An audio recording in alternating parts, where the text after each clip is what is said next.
Hello बच्चों, let's read the question. Question says inside a hollow charged spherical conductor the potential option A is constant, option B varies directly as the distance from the center, option C varies inversely as the distance from the center and option D varies inversely as the square of distance from the center. बच्चों यहाँ पे बात करते हैं हम solution की. Solution में हम देखेंगे की कॉन्सेप्ट को. तो यहाँ पे अगर हम बात करें तो ये हम एक स्फीयर जो है वो बना लेते हैं. तो स्फीयर के अकॉर्डिंग अगर हम देखें तो ये स्फीयर है जिसका सेंटर है बच्चों, सेंटर जो है वो यहाँ पे है और इसके बीच की जो रेडियस है वो आर है. और ये जो स्फीयर है बच्चों वो हॉलो स्फीयर है.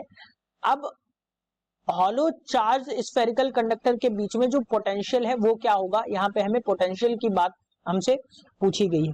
सो यहाँ पे सबसे हमें पहले जानना होगा कि पोटेंशियल एक्चुअल में होता क्या है. तो पोटेंशियल की अगर हम बात करें तो पोटेंशियल जो होता है मैं वो यहाँ पे लिख देता हूं. Potential is defined as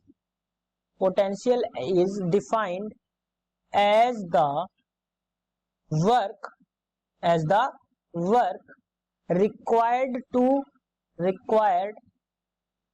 required to move a charge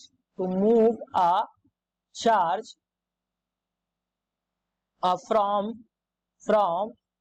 infinity to a point. बच्चों यहाँ पे अगर हम बात करें तो जो पोटेंशियल होता है, पोटेंशियल क्या होता है, ये वर्क है किसी भी चार्ज को इन्फिनिटी से किसी एक पॉइंट पे लाने के लिए. यहाँ पे अगर चार्ज की बात हो रही है तो इनसाइड ही होगा, या कहीं पे हम मान लेते हैं इस पॉइंट पे है और इस पॉइंट से यानी कि बी टू ए या हम ए टू बी जो है इसको ला रहे हैं, ये इन्फिनिटी पे नहीं है क्योंकि ये इनसाइड ही रहेगा, यानी कि आर से कम ही वैल्यू इनकी रहेगी. सो इसके अकॉर्डिंग हम देखें तो क्या मिल जाएगा हमें, पोटेंशियल जो डिफरेंस मिलेगा वो V A minus V B, वो क्या मिलेगा बच्चों हमें, integral of minus E into d l के बराबर. ये वेक्टर है तो क्रॉस मल्टीप्लीकेशन हमने यहाँ पे दिखाया, जहां पे ई जो है बच्चों ये आपकी इलेक्ट्रिक फील्ड है, इलेक्ट्रिक फील्ड. और अगर हम डी एल की बात करें तो डीएल जो होगा बच्चों ये रहेगा आपका, डीएल जो रहेगा वो चेंज इन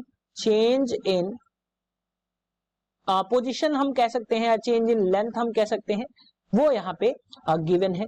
सो एक चीज हम यहां से ध्यान में रखेंगे कि जो किसी भी कंडक्टर के अंदर की बात अगर हम करते हैं तो इलेक्ट्रिक फील्ड हमें जीरो मिलती है इनसाइड अ कंडक्टर, या अगर हम कहें इनसाइड आ स्फीयर. यहाँ पे स्फीयर की बात हो रही तो इनसाइड अ स्फीयर जो इलेक्ट्रिक फील्ड की वैल्यू होगी वो क्या होगी बच्चों, जीरो होगी.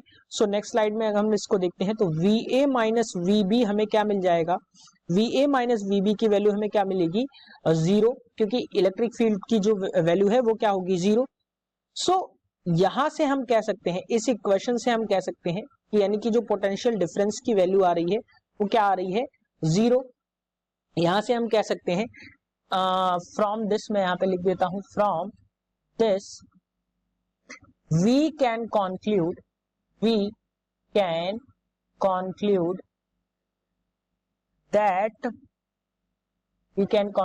that potential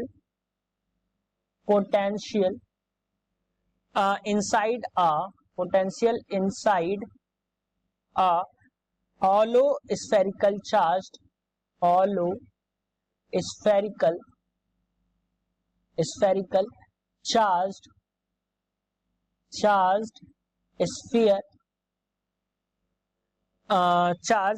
sphere is constant.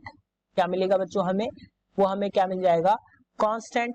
And has, मैं यहां पे लिख देता हूं, एंड हैज